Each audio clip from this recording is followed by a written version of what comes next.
Well, good morning, everyone. It's good to be here with you this morning. And I want to start off by just sharing a story with you from 2018. My wife and I were lucky enough to be able to go to Greece and go to that beautiful island. You've probably heard of it. It's called Santorini. And when we were there, one of our friends said, apparently this is the most Instagrammable place in the world. I mean, everywhere you look, it's just beautiful. You could take a photo, you could post it up easily.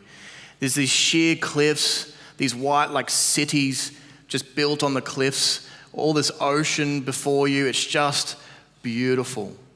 And one night, Michelle and I, before we went there, we decided, look, let's just spend a bit of extra money just to have one night at a nice place that's on the cliffs so we can watch the sunset.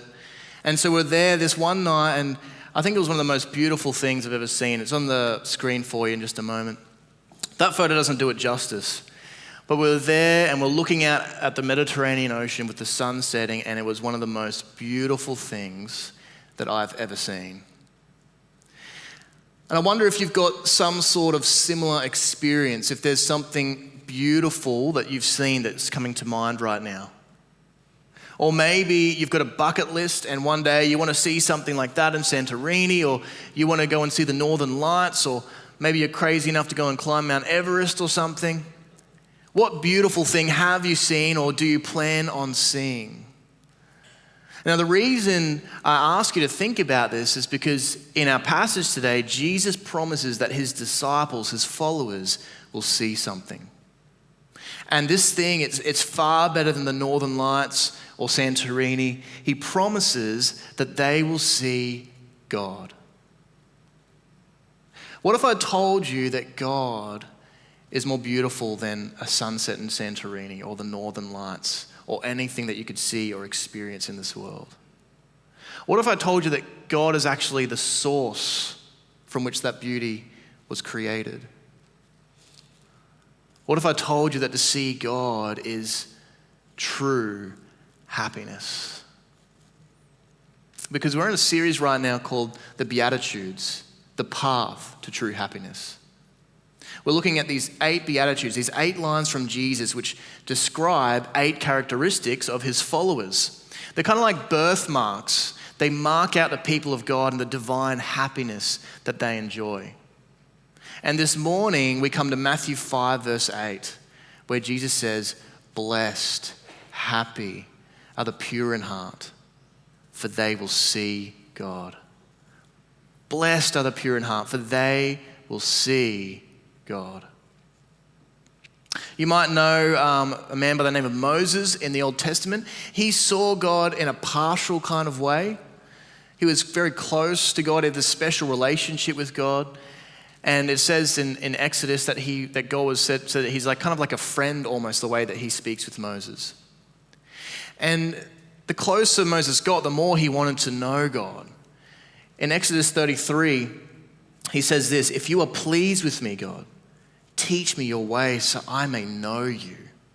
Then a few verses later, in verse 18, Moses said, now show me your glory.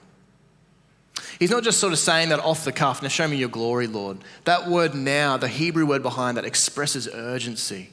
So he's saying, now, please, just show me your glory. The people that were closest to God just wanted to see more. He was that beautiful. He was that incredible. King David was another who had a very special and a close relationship with God in the Old Testament. And in Psalm 27 verse 4, he says, one thing have I asked of the Lord, that will I seek after, that I may dwell in the house of the Lord all the days of my life. Why? To gaze upon the beauty of the Lord. It seems like the closer that some of these people were to God, the more that they wanted to see, the more that they were attracted to God. Now maybe for you this morning or online, that's confusing for you. Maybe the picture you have of God in your mind is not something that you find very desirable or beautiful. Maybe it's that he feels like he's a religious killjoy, or that he's just a benign grandfather in the sky. But the God of the Bible is infinitely beautiful. The God of the Bible is holy. In Isaiah chapter 6, Isaiah encountered God and the angel said, holy, holy, holy. It's the only time that they've repeated a characteristic about God 3 times to emphasize his holiness. And that's when we're talking about his otherness, his transcendence. He's like in a special kind of category. And when Isaiah encountered this vision of God, he said, woe is me, I am ruined. He said, I'm a man of unclean lips. Now, Isaiah was a prophet, so he was a preacher of the truth, and arguably his lips were the purest part of who he was. And when he saw God and his holiness, he said, my lips are unclean. I'm ruined. I think I'm going to die. He's that other. If you want a transcendent experience, go no further than the living God. But God is also love. He took on human flesh and he died in the place of sinners because of his love for them. That's how far he went. He shed his own blood. He's good, perfectly good, morally perfect, never tempted by evil, never even considers it. Always he's just unchangingly good. But he's not some religious prig who looks down on other people and thinks, I'm too much better. I'm better than you. Because God is also humble. Jesus, the one time he spoke about his heart in the whole Bible, Matthew chapter 11, and remember, he's God in the flesh. He said, I am gentle and lowly in heart. I'm humble in heart. I'm gentle in heart. God is just amazing.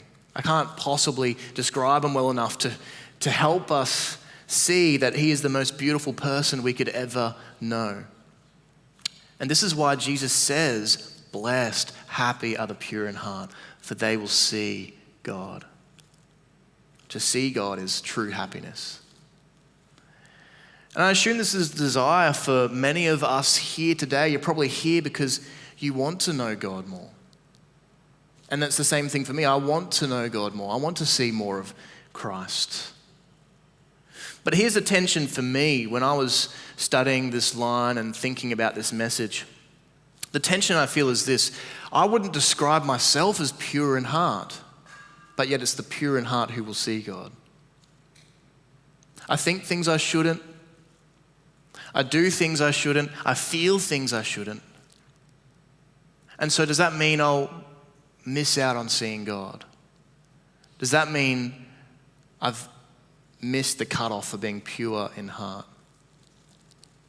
Maybe that's a tension you feel as well. You're thinking, is this promise for me? Am I one of those who are called pure in heart? Will I see God or will I miss out? Well, if we're going to resolve that tension, we need to figure out why Jesus called his disciples the pure in heart. Because that's how we can understand what it means to be the pure in heart, how we get that kind of status. Because he is calling his disciples the pure in heart here. In Matthew 5 verses 1-2, it tells us that he is talking to them. It says, when Jesus saw the crowds, he went up on a mountainside and sat down. His disciples came to him and he began to teach them. So he's speaking to his disciples primarily, with the crowds listening in. And then when it comes to his line about the pure in heart, we know it's not an invitation or a command. He doesn't say, be pure in heart and you'll see God. He's not warning us. He's not saying, you better make sure you're pure in heart, otherwise you won't see God. He says, blessed, happy are the pure in heart, for they will see God. It's a statement over his disciples. Now you could be thinking, well, maybe he's talking to his disciples about another group of people. But I don't think that makes sense. A few verses later, Jesus says to his disciples, you are the salt of the earth. You are the light of the world. He's making a statement about his followers. He's saying, blessed are you, blessed are the pure in heart, for they will see God. So the question is, how did the disciples get this status? Did they swindle Jesus into saying this? Did they fool him? Did they do enough good to outweigh the bad?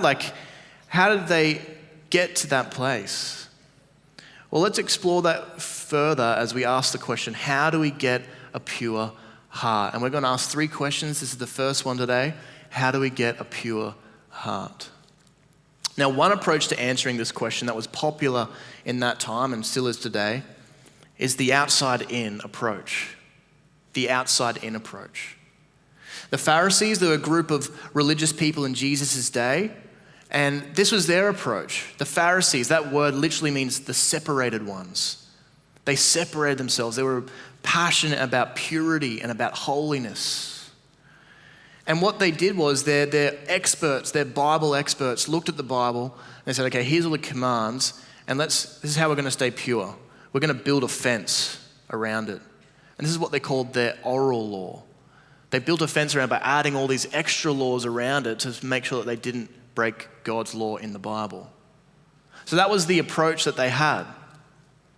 They made extra laws. And that's the outside-in approach. It's about our efforts to make ourselves pure from the outside through behavior modification and moral effort and clever thinking. And yet Jesus continually taught that this approach was defective. In Matthew 15, some Pharisees criticized Jesus because his disciples were breaking one of their extra laws about washing your hands before you eat. And they hadn't washed their hands, so they're going, what's going on, Jesus? They're criticizing him. And this is how Jesus responded in Matthew 15. You hypocrites. Isaiah was right when he prophesied about you. These people honor me with their lips, but their hearts are far from me. They worship me in vain. Their teachings are merely human rules. Jesus called the crowd to him and said, listen and understand. What goes into someone's mouth does not defile them, does not make them impure, but what comes out of their mouth, this is what defiles them. A few verses later, verse 17, he says, don't you see that whatever enters the mouth goes into the stomach and then out of the body? Things we eat, they go out. But the things that come out of a person's mouth come from the heart, the words we say. And these defile them. They reveal what's going on inside. For out of the heart come evil thoughts, murder, adultery, sexual immorality, theft, false testimony, slander. These are what defile a person. But eating with unwashed hands does not defile them. So in a sense, Jesus says to the Pharisees, you haven't gone nearly deep enough in your solution for this problem.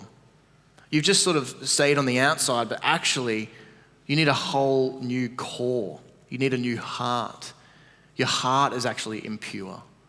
There's no use trying to do all these things on the outside if the very inner part of you is impure and fallen. Imagine you have a bad heart, like I'm talking about your physical heart now. And a surgeon says, look, your heart's really sick. You're going to need a heart transplant. Now you can go home and you can eat as well as you can sleep well and you can exercise well, but it gets to a point where that's not going to help anymore. You need a new heart. And this is what the Bible actually says to us. Outside of Christ, our hearts are desperately sick. They're fallen. They're beyond just behavior modification. We actually need a new heart. And that's what God promises to us in Jesus. That's the good news. And this is what I call the inside-out approach. The inside-out approach of God. 600 years before Jesus came, God promised to do an inside-out work on his people. Ezekiel 36, it says this. God says this. I will sprinkle clean water on you, and you will be clean, pure. I will cleanse you from all your impurities and from all your idols. I will give you a new heart and put a new spirit in you. And God accomplished this through Jesus. Titus chapter 3 says, at one time we too were foolish, disobedient, deceived, and enslaved by all kinds of passions and pleasures. We lived in malice and envy, being hated and hating one another. But when the kindness and love of God our Savior appeared, he saved us, not because of righteous things we had done, but because of his mercy. He saved us through the washing, the cleansing, the purifying of rebirth and renewal by the Holy Spirit, whom he poured out on us generously through Jesus Christ, our Savior. God promised to do an inside-out work 600 years before, and Jesus accomplished it. How do we get a pure heart? It's not from the outside in, it's through Jesus. It's through Christ.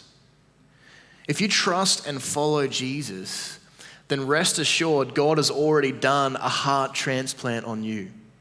He's already washed you and cleansed you. You are one of Jesus' disciples. You are one of the pure in heart. You know, the New Testament, I can only think of one time where it talks to Christians as sinners, where it calls them sinners. The entire rest of the New Testament, it always calls Christians saints. They're always addressed as saints, which means holy ones, pure ones. After you put your faith in Jesus, God cleanses you. He gives you a new heart. He makes you a saint. It's your identity now. You become one of the pure in heart. You become one of the people of God. You are justified in God's eyes. You are washed. You are clean. You are loved. You are pure. That's good news. You know, if you're here this morning and you wouldn't necessarily call yourself a Christian, but you're thinking about it, you're seeking, this is good news for you too. Because God isn't asking you to get on a religious treadmill and prove to him that you're pure enough and prove to him that you're acceptable enough. He's offering you a free gift in Jesus. Jesus has measured up for you in your place. That's why he lived on this earth. Jesus has died in your place. He's taken the judgment our sin deserves. He's done all of that out of love for you, and it's a free gift for you to accept, for you to put your faith in Jesus. Jesus' message was never be a good person.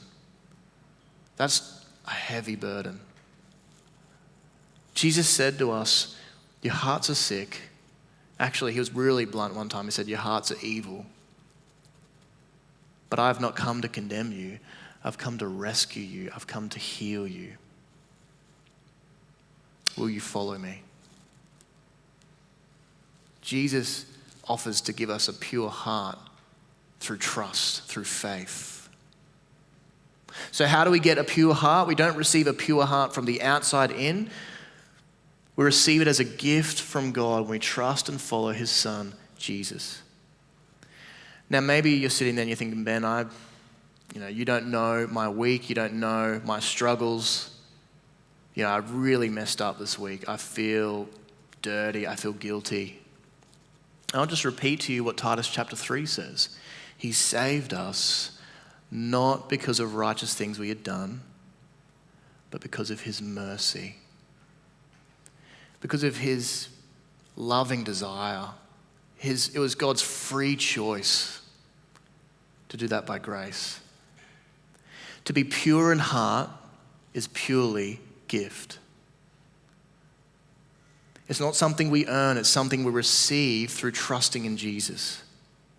This is the beginning of what it means to be pure in heart. It means to receive a pure heart from God, to be set apart by God, to be washed and sprinkled and cleansed by God through faith in Jesus. But there's more, and this is our second question. What else does a pure heart look like? What else does it mean to have a pure heart? Well, first of all, to be pure in heart is to have an undivided passion for God. An undivided love for God, an enduring love for God. Søren Kierkegaard, he was a famous Danish theologian, and he once wrote a book about this titled, Purity of Heart is to Will One Thing. That's what it means to be pure in heart. It means not to be divided in your affections and in your loves, but to will one thing, to love one thing, to worship one God. Augustine, one of the great theologians from the 4th century, said the single heart is the same as is here called the pure heart. The pure heart, it's one, it's not divided. It's singular in its love for God. To be pure in heart is to have an undivided passion for God. We see this in Psalm 73. The psalmist in that psalm says, surely God is good to Israel, to those who are pure in heart. And then he goes on in the psalm to complain about how the wicked seem to get away with things and they're trampling over the poor and over the vulnerable. And maybe the same feeling a lot of people have about Putin at the moment. He says, verse 13, surely in vain I've kept my heart pure. What's the point? But what does he mean when he says, I've kept my heart pure? He's not saying I've been perfect. He's saying, I've devoted my heart to God. I've not divided my heart between worshiping different things. I've devoted my whole heart to God. My enduring desire and love is for God. And you see his singular, undivided passion for God come through at the end of the psalm. He ends up resolving the issue. He goes, if I said it was all in vain, I'd be a terrible person, because God, you are good and I've seen how it works out. And then he says at the end, whom have I in heaven but you? And there is nothing on earth I desire besides you. My flesh and my heart may fail, but God is the strength of my heart and my portion forever. He's my portion. He's my inheritance. He's my everything at the end of the day. And that's forever. To be pure in heart is to have an undivided passion for God. And my guess is that if you're a follower of Jesus, you have this desire for God in your heart. You don't want to sin. You want to know Jesus more. You want to grow closer to God.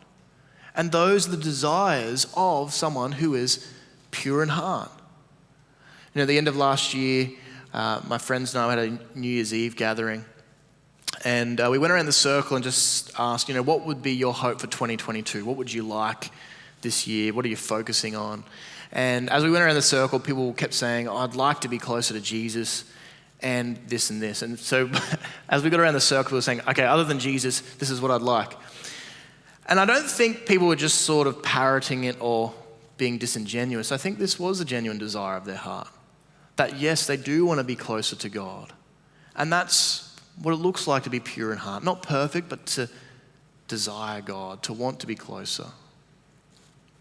To be pure in heart is to have an undivided passion for God. One of the other reasons Jesus says the pure in heart are blessed or happy is because their actions actually line up with their heart. This is a key difference between the Pharisees' approach and Jesus' approach to obedience. You see, the Pharisees, they would tie up heavy loads of laws and duties and put them on the backs of sinners. Jesus criticized them for it. They would ask people with impure hearts to do pure things, and it was too much of a burden for people. But Jesus didn't take that approach. Instead, he said in Matthew 11, "Come to me, all you who are weary and burdened, and I will give you rest." That's the first step, coming to Jesus. It's a transformative experience.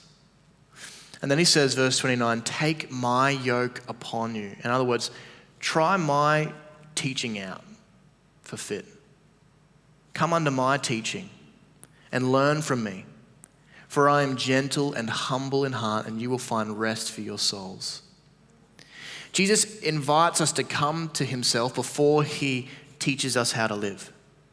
Jesus changes us from the inside out so that what we do on the outside is in alignment with what's going on the inside.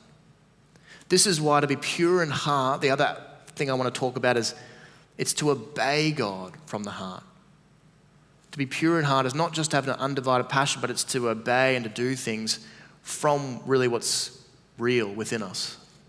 And we're not talking about perfect obedience, and not saying that you don't ever not feeling like doing what you're doing for God, but we're talking about sincere obedience. 1 Timothy 1 verse 5, Paul says, "The goal of this command is love, which comes from a pure heart." What does he mean? Well, he kind of elaborates. A pure heart, a good conscience, and a sincere faith. Purity of heart involves obedience from the inside out. It's not always perfect, but it's sincere. Your heart is in alignment with your actions. Last weekend, some of us were together helping with some cleaning up some of the floods, the damage that was done by the floods to some of our church families' homes. And while we were there, I didn't notice anyone was doing it because, I've just got to be a good Christian, or anyone was begrudgingly there. There was actually just a sense of joy as we helped people in our church family. People were actually enjoying themselves as they served together and served some of the families from our church. And I think that's another picture of what it looks like to be pure in heart. It's to serve from the heart. It's something that's within you because you love these people, you love God. To be pure in heart is to obey God from the heart. So if we were to summarize what to be pure in heart means, we would say that is those who through faith in Jesus have received a new pure heart. They have a genuine and true passion for God, and they obey God willingly from the heart. So what do we do with that now? Do we just sit back and relax and go on autopilot? Well, I think our surgeon illustration helps us to understand how we should respond. See, I talked before about how the surgeon might have to do a heart transplant on you if your heart is really sick. Well, imagine you were that person and you're on the operating table, you're contributing nothing to that process. They're doing all the work and everything. But when you wake up, they say, you've been given a new heart. This is a gift. You've been given a healthy heart. Now take care of it. Keep it healthy. Do what you need to do to take care of it. Live a long, good life. You've been given a fresh life and a fresh start. And that's really how the Christian life works. We don't contribute to that process of receiving a new heart, but we're called to steward what God has given us. We're called to live in that new identity that we've been gifted. So that's what leads us to our third and final question. How do we keep our heart pure? How do we keep our heart pure? Proverbs 4 verse 23 says, above all else, guard your heart, for everything you do flows from it. How can we guard our heart and keep it pure? Well, first we need to understand what the Bible means about the heart. Because in the 21st century West, when we're talking about the heart, we usually say, well, I feel it in my heart, but I think this in my head. We have this difference between heart and head. But in the Hebrew mindset or the biblical mindset, all of it would be together in the heart. So the heart is the center of who you are. It's the totality of who you are. It's the driving center of your life. That's why the Bible talks about the thoughts of the heart, because the mind is seen as in the heart. The will is seen as if it's in the heart. The passions and desires, yes, are in the heart. So if I could just summarize sort of what the Hebrew heart is or what it's made up of the mind, the thinking. It's made up of the passions, the desires, and it's made up of the will, that decision-making power. And so we think about those three things. How do we keep our heart pure? Well, we think about our minds, our thinking. Colossians chapter 3 says, set your minds on things that are above, not on things that are on earth. So we set our minds on things that God loves, that pleases God. We read His Word. We try not to just completely gorge on things like Netflix and TV and stuff like that. Like we ask, what's shaping us? What are we feeding ourselves? What are we thinking on? Let's set our minds on things that are above. Secondly, we think about the passions, the desires. Think about how do we keep them pure? How do we guard them? Well, the answer is not to push down whenever you feel like something that's not a good desire. Thomas Chalmers wrote a brilliant book a few hundred years ago. It's called The Expulsive Power of a New Affection. The expulsive power of a new affection. And he argued the way that we deal with desires that we think aren't right is not by ignoring them or shoving them down. It's actually by replacing them with a better desire, a more beautiful desire.